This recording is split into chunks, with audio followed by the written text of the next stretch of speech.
My name is Ethan Carter, 33 years old, a man who pretends to be comfortable with silence, even though it unsettles me more than I admit.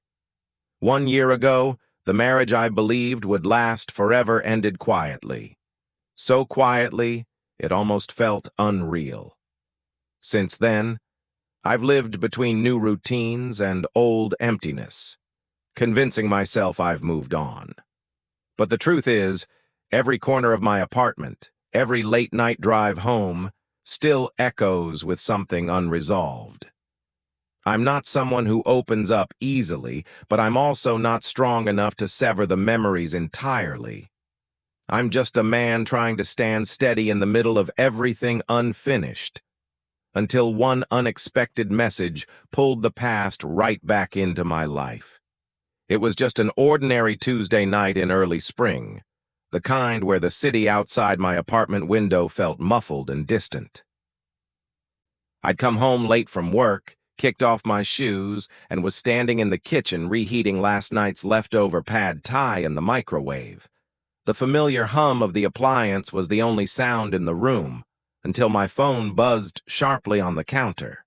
I glanced over, expecting maybe a delivery notification or a reminder from my calendar. Instead, the name on the screen stopped me cold. Mia. One word appeared in the message preview before I even unlocked the phone. We need to talk. My thumb hovered above the screen. For 12 full months, 365 days, she had been completely silent. Not a single birthday message, not a "saw this and thought of you" meme forwarded by accident, not even one of those clumsy late-night typos people send when they're drunk and scrolling through old contacts. Nothing. Absolute surgical silence. We'd signed the divorce papers in a small fluorescent-lit office downtown on a gray Thursday afternoon almost exactly a year earlier. She'd worn the navy coat I always liked, the one with the deep hood. I remember noticing it because it still smelled faintly of her perfume, and that scent hit me harder than anything the lawyer said. When it was over, she stood up first, gave me one brief, unreadable look, and walked out. I watched the back of her coat disappear through the glass doors. She never turned around.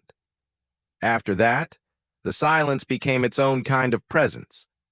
At first it hurt, later it just settled. Like dust on furniture you've stopped bothering to clean. And now this. 4 words at 9:47 p.m.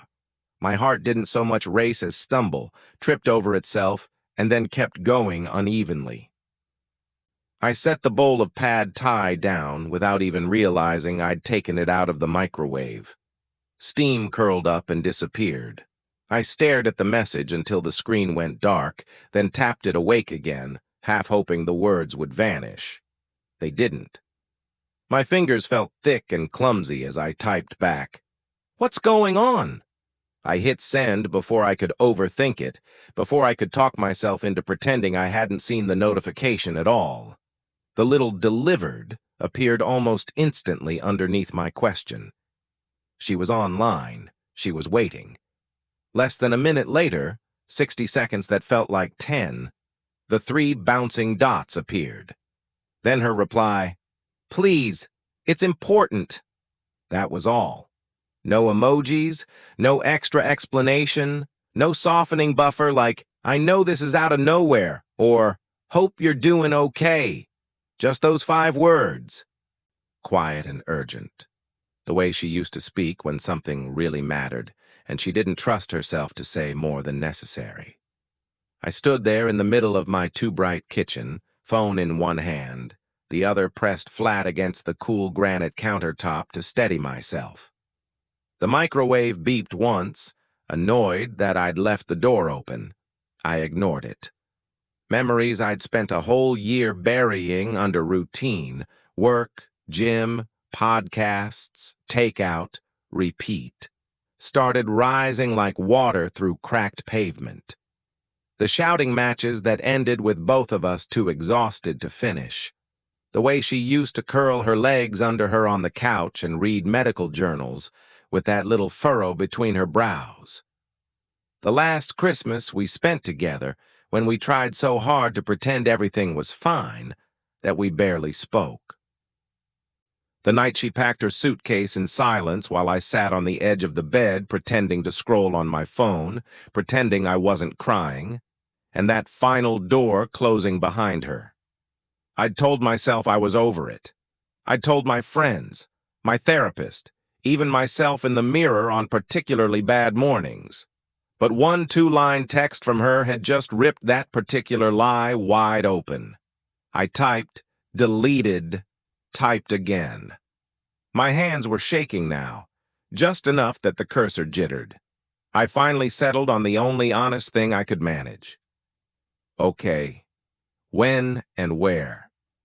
I pressed send and let the phone drop onto the counter like it weighed too much to keep holding. The kitchen light buzzed faintly overhead.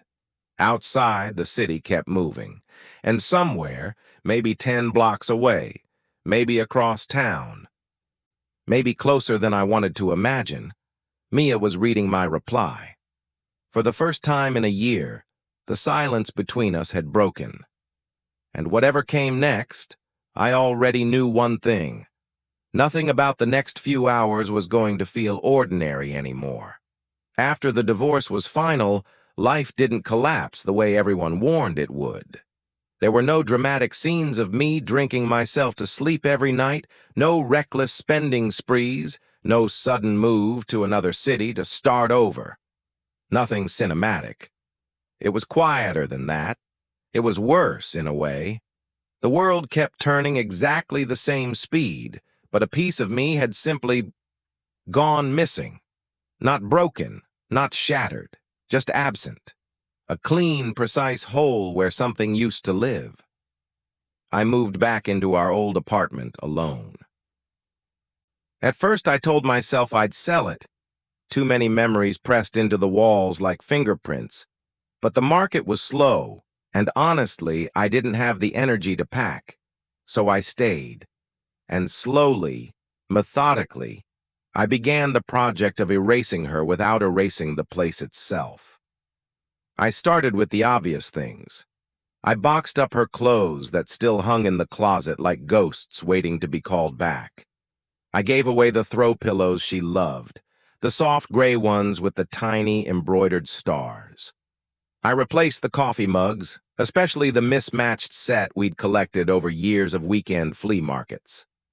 That one ceramic cup with the chipped rim and the faded "Best Day Ever" slogan she'd bought on our honeymoon. I almost kept it, then wrapped it in newspaper and dropped it into the donation bin like it burned my hands. I bought new furniture. A sleek gray sofa to replace the worn leather one we used to fight over who got the good end, a minimalist dining table instead of the scratched oak one where we'd eaten too many silent dinners toward the end. I even repainted the bedroom walls from the warm taupe she'd chosen to a cool, impersonal white. Every decision felt like surgery, precise cuts meant to remove infection. I followed the internet's playbook for reinventing yourself post-divorce like it was gospel.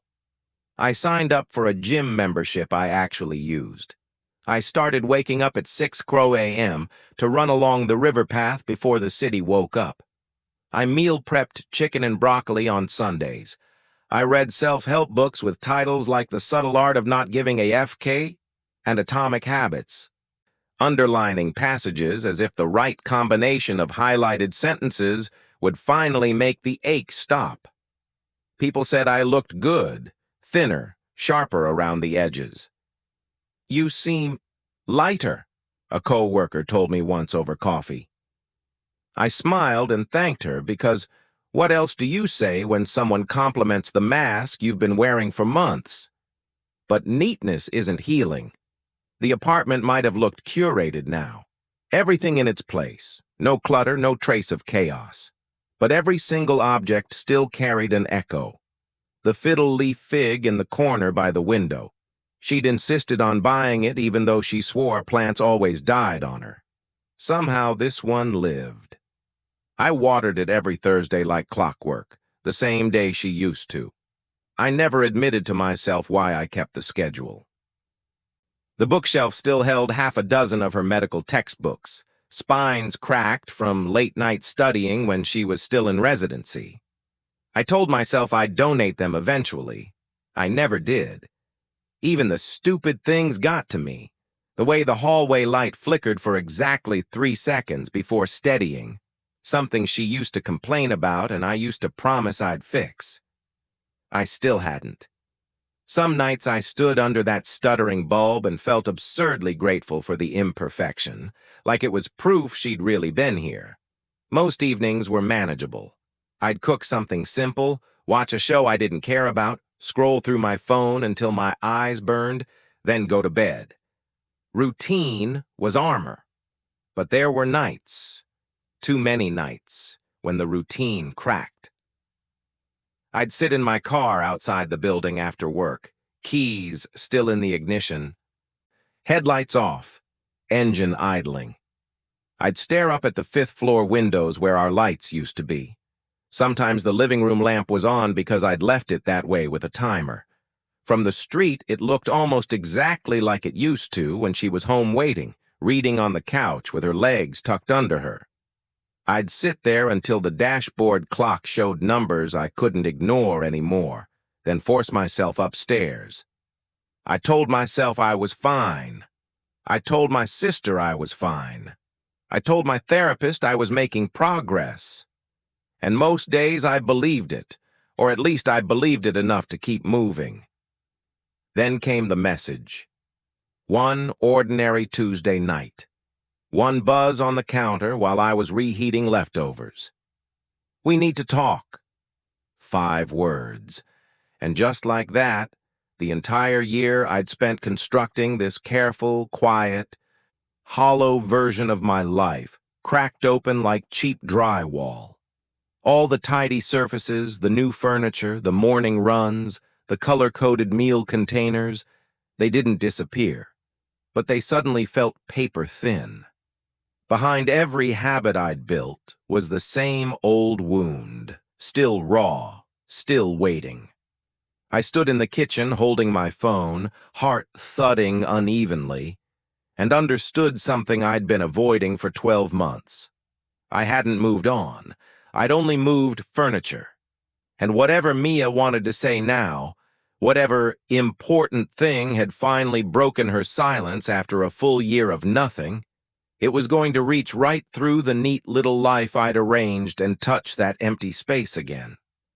I wasn't ready, but I also knew, standing there under the bright kitchen lights with steam still rising from forgotten pad thai, that I couldn't pretend anymore. The quiet I'd wrapped myself in had just torn. Chapter 3. The Reunion. After 12 months, I suggested the coffee shop on the corner of 14th and Irving because it was neutral ground. We'd never been there together. No first dates, no late-night arguments over cold lattes, no quiet mornings where one of us would scroll through our phone while the other pretended to read the news. It was just a place. Exposed brick walls, mismatched wooden chairs, the kind of indie playlist that never quite commits to being cheerful or melancholy. Safe. Anonymous. The exact opposite of everything we used to share. I arrived 20 minutes early. I couldn't help it. I ordered a black coffee I didn't want, sat at a small table near the window, and watched the street outside like I was waiting for a verdict. My leg bounced under the table until I forced it still. Every time the door chimed, my pulse jumped. Then she walked in. Mia. She looked the same and not the same. Her dark hair was shorter now, just brushing her collarbones instead of falling halfway down her back. She wore a charcoal sweater and jeans, the same quiet style she'd always favored, but her shoulders carried a weight I didn't remember. Her steps were careful, deliberate, like someone who'd learned not to trust the ground beneath her feet. When her eyes found mine across the room, she gave a small, almost apologetic nod before walking over. I stood up too quickly. The chair scraped loudly against the floor. We didn't hug. We didn't even try. We just stood there for a second. Two former spouses trying to remember how bodies that used to fit together now occupy the same space without touching. "Hi," she said. "Hi." She sat. I sat. The barista called out someone else's name for an oat milk latte. The world kept moving around us like nothing enormous was about to happen. We started with the small, safe things. How's work? How's the apartment? Did you keep the fig tree alive? Yes, somehow. Surface-level updates delivered in polite, clipped sentences. It felt like reading from a script we'd both rehearsed in our heads on the way here. Then she set her cup down, carefully, as if it might break, and looked at me directly for the first time since she walked in. "Ethan," she said. Her voice cracked on my name, just a little. Barely noticeable unless you'd spent years learning every shade of her tone. "I'm sorry. For everything." I didn't say anything.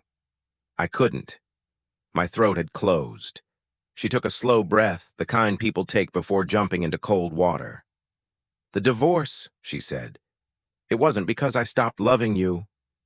The words landed like stones in still water.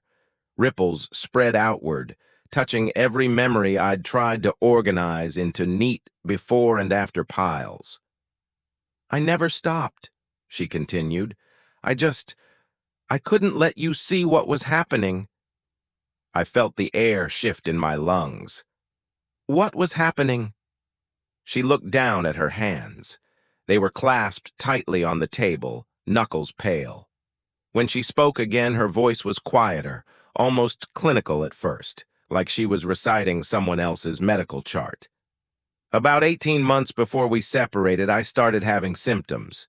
Fatigue that didn't go away no matter how much I slept. Pain in my joints. Bruises that appeared out of nowhere.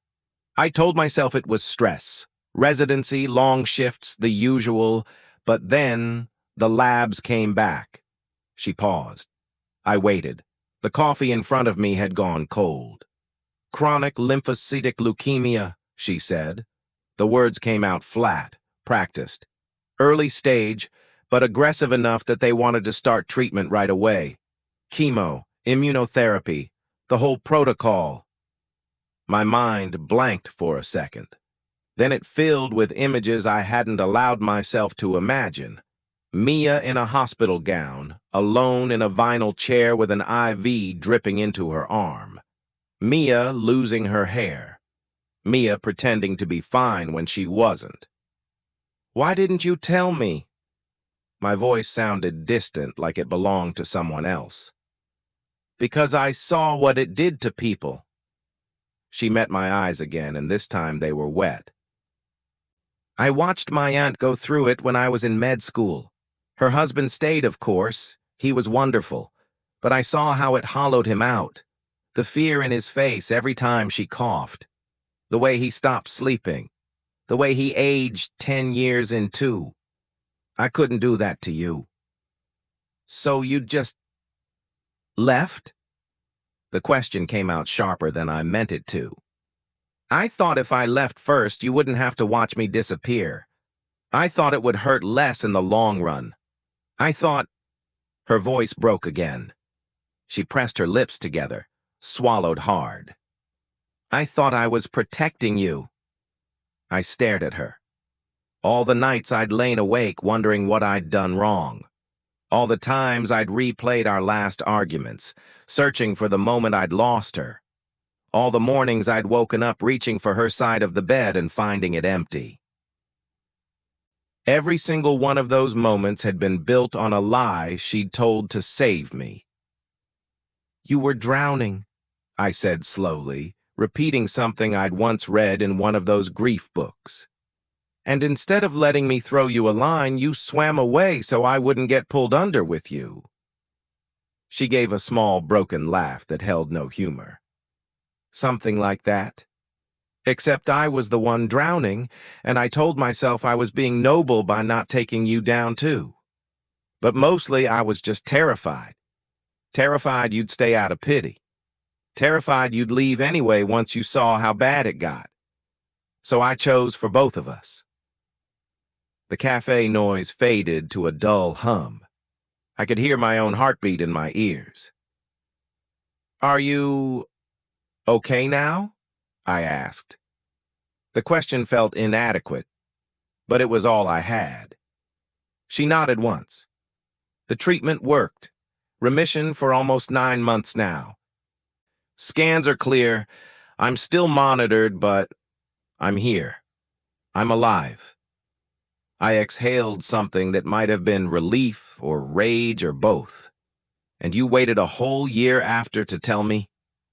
I needed time to believe it myself, she said. To believe I wasn't going to die and drag you through hell for nothing. And then, the longer I waited, the harder it got to reach out. I kept thinking you'd moved on, that you were happier without me, that showing up would just reopen everything for no reason. But you did reach out, because I couldn't keep carrying it alone anymore. Her eyes searched mine. And because I owe you the truth. Even if it's too late. Even if you hate me for it. I didn't know what I felt. Hate wasn't the word. Forgiveness wasn't either. Not yet. Mostly I felt exhausted. And strangely, achingly tender toward the woman sitting across from me who'd once been my wife. Who'd carried a death sentence in silence for months. Who'd walked away thinking it was mercy. The barista dropped off a fresh pot of coffee at the next table. Someone laughed too loudly near the door. Life kept insisting on continuing. I looked at Mia, really looked at her, and saw the toll the last 2 years had taken. Not just the illness, but the guilt, the isolation, the decision she'd made in the dark that had cost us both everything. I don't know what to say, I admitted. You don't have to say anything right now, she said softly. I just needed you to know. I needed you to understand it was never because I didn't love you. It was because I loved you too much to let you watch me break. The words hung between us, fragile and heavy. Outside, the streetlights had come on. The city was turning into evening. And for the first time in 12 months, the silence between us wasn't empty anymore. It was full of pain, of truth, of everything we hadn't said until now. I sat there in that small coffee shop, the steam from our untouched drinks long gone, and felt the ground under my life shift again. Not violently this time, but slowly, irrevocably, like tectonic plates finally settling into a new position after years of quiet pressure. Everything I thought I knew about the last 2 years of our marriage was being redrawn in front of me, stroke by stroke, and I couldn't look away. The pointless arguments. God, there were so many. I used to replay them in my head like evidence in a trial I was both judge and defendant. The night she snapped at me for leaving dishes in the sink, again, when I'd only been home for 20 minutes after a 14-hour day.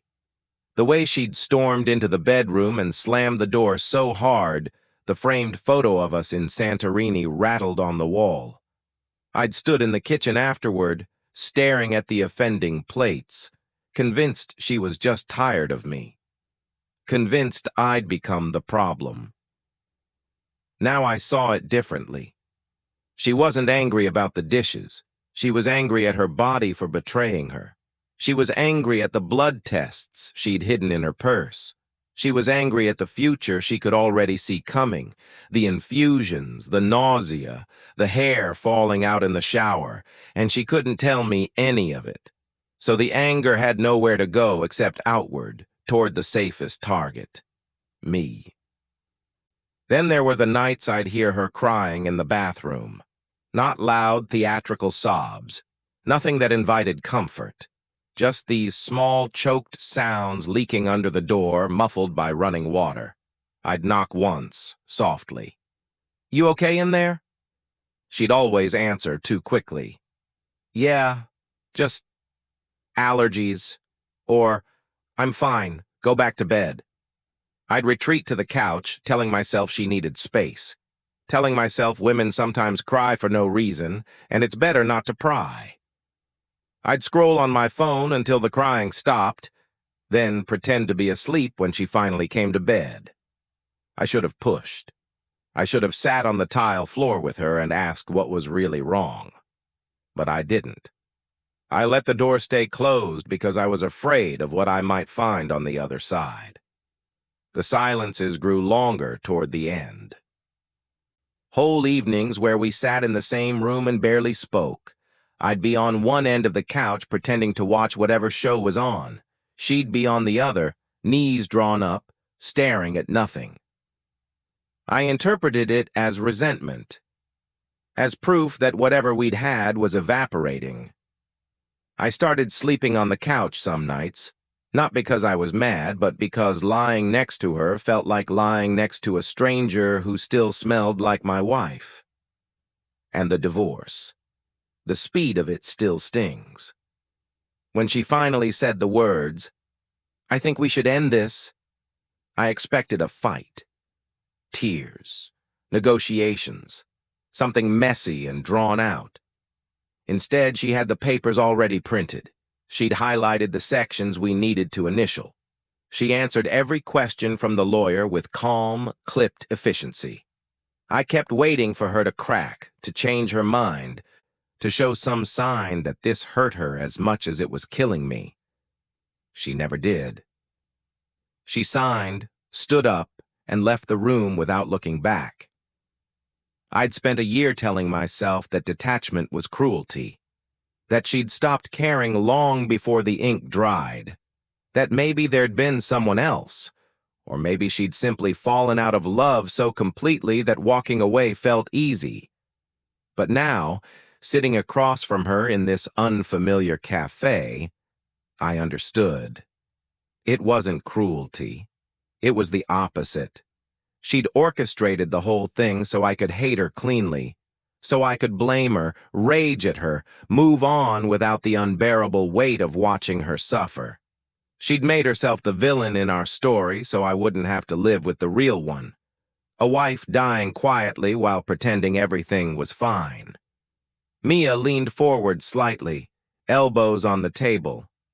Fingers laced so tightly the skin between them turned white. "I don't want you to forgive me," she said.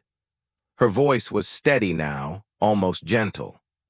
"I don't expect you to want me back, or to pretend the last year didn't happen. I just needed you to know the truth, so you can stop carrying the anger, so you can stop wondering what you did wrong. Because you didn't do anything wrong, Ethan. You loved me the best way you knew how. And I loved you enough to leave before you had to watch me disappear." I looked at her, really looked, and saw the woman I'd married, the one who used to laugh so hard she snorted when something caught her off guard, the one who'd once stayed up all night helping me study for a certification exam even though she had a 6 a.m. shift. I saw the same woman who'd carried a secret terminal diagnosis alone for months, who'd chosen solitude over letting me see her vulnerable, who'd rewritten our entire ending to spare me pain. My throat tightened. I didn't cry. Not quite. But something hot and sharp pressed behind my eyes. "I spent so long being furious at you," I said quietly. "I built whole narratives in my head. I told myself you were selfish, cold, done with me. And all that time, you were fighting for your life. Alone." She gave a small, sad smile. "I thought alone was kinder. It wasn't. I know that now." We sat in silence for a long minute. Not the old, suffocating silence. A different kind, full of everything we hadn't said, everything we were finally saying. I reached across the table, hesitated, then covered her hand with mine. Her fingers were cold. She didn't pull away. "I don't know what happens next," I told her. "I don't know if I can forgive you today, or tomorrow, or ever, but I'm glad you told me. I'm glad I finally understand." She turned her hand over so our palms met. For the first time in more than a year, we were touching without pretense. "Me too," she whispered. Outside, the city lights blurred through the window. People walked past, wrapped in coats, heading home to dinners and arguments and quiet evenings. Ordinary lives full of ordinary secrets. And inside that little coffee shop on a Thursday night in the middle of nowhere, two people who used to share everything were finally sharing the one thing that had broken them apart. The truth. It didn't fix anything. Not yet. Maybe not ever. But it changed everything. Because sometimes the person you love most in the world is fighting a war you never even knew existed. And sometimes the bravest thing they can do is keep you from enlisting. We met again 10 days later, this time at the small park near the river that neither of us had ever claimed as ours. No shared picnics on the grass here, no late-night walks holding hands under the string lights that draped the trees in summer. It was neutral territory, wide paths, benches facing the water, joggers and dog walkers passing by without a second glance. The kind of place where conversations could end quietly and no one would notice. I arrived first again. Habit, maybe, or nerves. I sat on a bench with my back to the path, watching the water move slow and dark under the late afternoon sky. The air smelled like wet leaves and distant rain. I'd rehearsed what I wanted to say a dozen times in the shower that morning. But every version sounded either too cold or too sentimental. In the end, I decided not to script it. Whatever came out would have to be honest. Mia appeared at the edge of my vision a few minutes later. She wore the same charcoal sweater from the coffee shop, but this time with a long wool coat over it. Her hair caught the wind and she tucked a strand behind her ear, the way she always used to when she was thinking hard about something. She didn't smile when she saw me, but she didn't look away either. Just walked over, sat down on the other end of the bench, close enough to talk, far enough to keep things safe. For a minute, we just watched the river. A rower glided past, oars dipping in perfect rhythm. The sound of water against wood felt almost meditative. "I didn't come here to ask you to take me back," she said finally. Voice low but clear. "I'm not going to beg or cry or try to convince you of anything. I needed to be completely honest with you one more time. After so long of hiding everything, it feels like the least I can do." I nodded. I believed her. There was no pleading in her posture, no desperation in her eyes, just a quiet resolve. She went on. "I spent the last year convincing myself that silence was kinder, that if I stayed gone, you could heal faster. But every time I thought about you hating me for no real reason, it ate at me. So this, telling you the truth, sitting here, letting you see me without any mask, it's the only way I know how to make it right. Even if it changes nothing." I looked at her then. Really looked. The woman in front of me wasn't the same person who'd walked out of the lawyer's office 12 months ago. She was thinner, yes, but not in a fragile way, more like someone who'd been carved down to essentials. There were faint shadows under her eyes, but they weren't from crying. They were from surviving. "I've spent the last year rebuilding," I told her. My voice came out steadier than I expected. "Not just the apartment. Me. I had to figure out who I was when I wasn't half of us. I started running in the mornings because it was the only thing that made the noise in my head quiet down. I learned how to cook things that weren't takeout. I made new friends, people who didn't know the before version of me. I got promoted. I bought a stupid, expensive coffee machine because I finally felt like I deserved small, nice things. I paused, watching a leaf spin on the surface of the water. And somewhere in all of that, I stopped waking up angry. I stopped checking your social media at 2 a.m. I stopped replaying every fight like it was my fault. I built something stable, something that doesn't hurt every day, and I'm proud of it. I don't want to lose that. She nodded slowly, like she'd been expecting those words. I'm not asking you to risk it, she said. I'm not even asking you to try. I just needed you to know I never stopped loving you. That leaving was the worst thing I ever did to both of us. And that I'm sorry, not just for the pain, but for stealing the chance for us to face it together. I exhaled.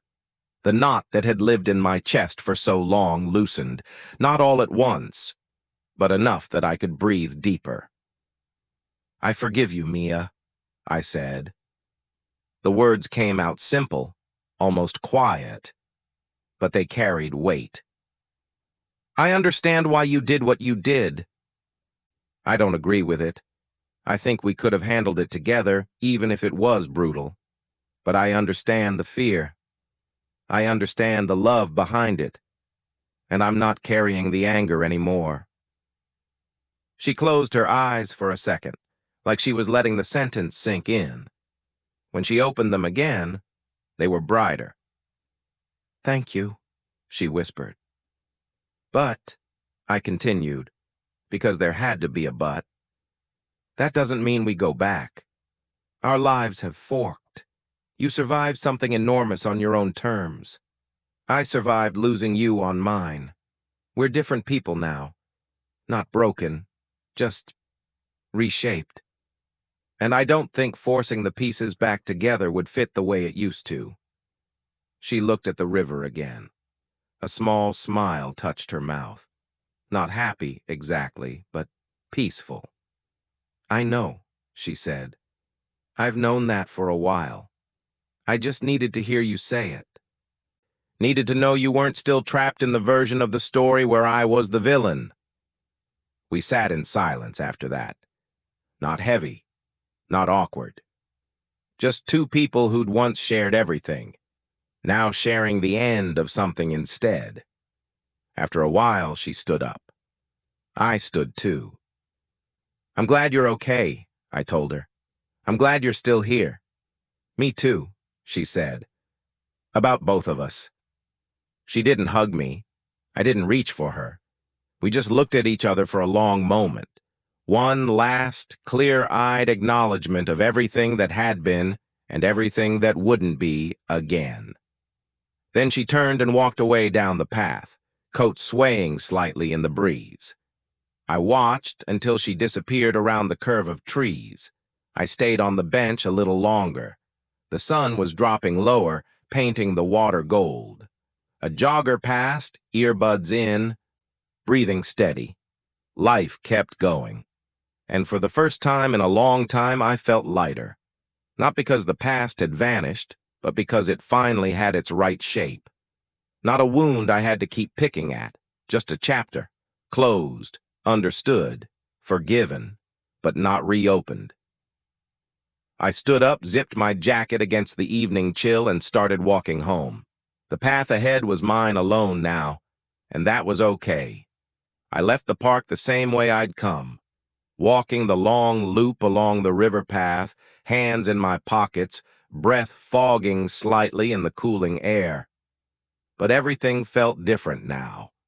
Not dramatically, not like some movie montage where the music swells and the camera pulls back to show a man transformed. It was quieter than that, subtler. The kind of change that happens inside your chest when a weight you've carried so long finally decides to set itself down. As I walked, I kept waiting for the familiar stab, the one that used to hit every time I thought of her. The sharp, twisting ache that would arrive without warning. Seeing a woman with similar dark hair on the subway, hearing a laugh that sounded too much like hers in a crowded cafe. passing the Thai place we used to order from on rainy Friday nights. That pain had become background noise, reliable as a heartbeat. I'd grown so used to it that its absence felt almost startling.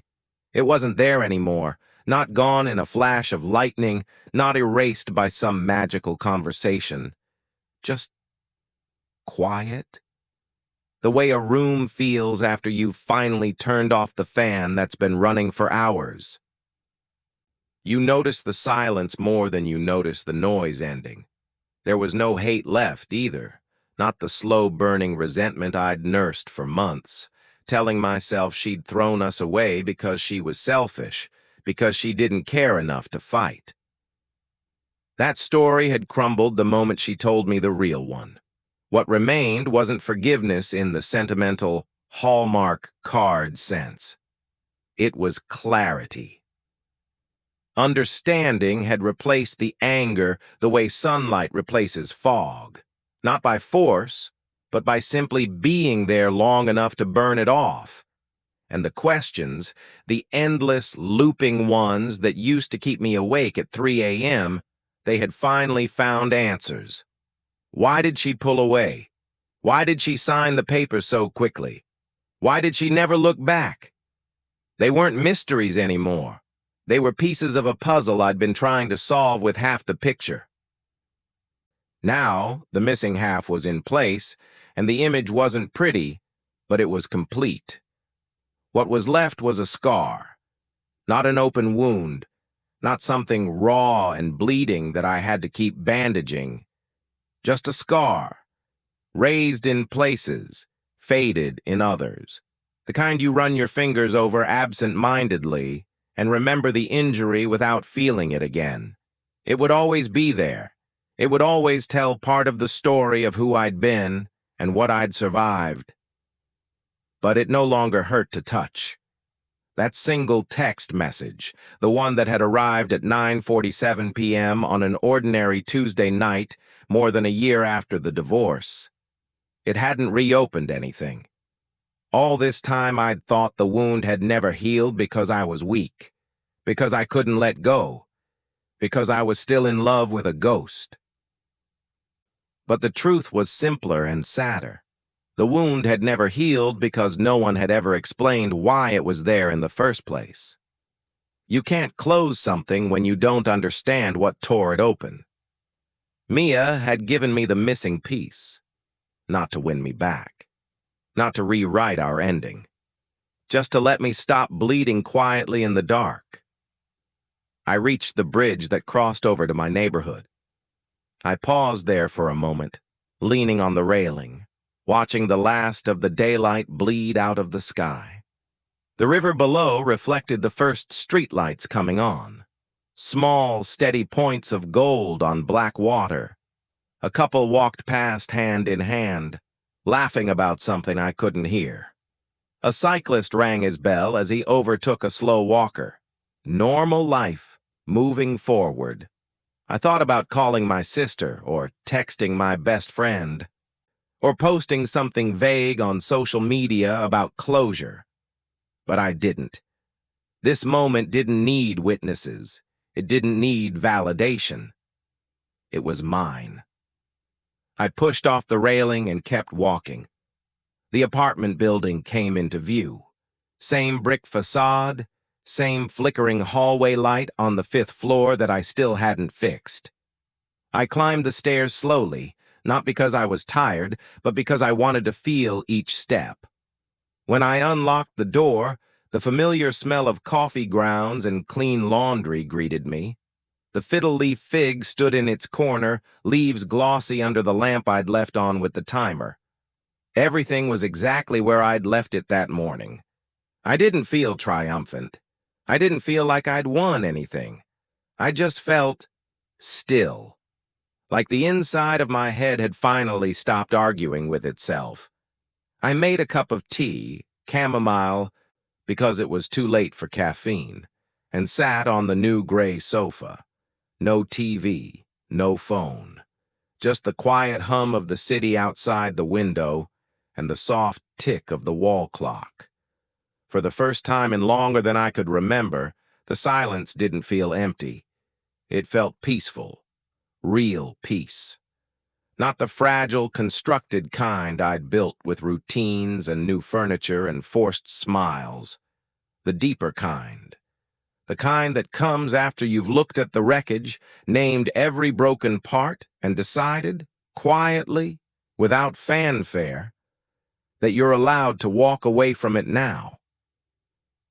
I finished the tea, rinsed the mug, turned off the lights. In bed, I lay on my back and stared at the ceiling. No reaching across to the empty side, no phantom ache where her body used to be, just me breathing evenly, the sheets cool against my skin. Tomorrow would be another ordinary day. Work, a run along the river, maybe groceries, maybe a beer with friends. Nothing special, and that was enough. As sleep started to pull me under, one last thought drifted through, gentle as a leaf on water. The past was finally past. Not forgotten, not erased, just finished. And I was finally free to begin whatever came next. I closed my eyes. For the first time in years, I slept without dreaming of her.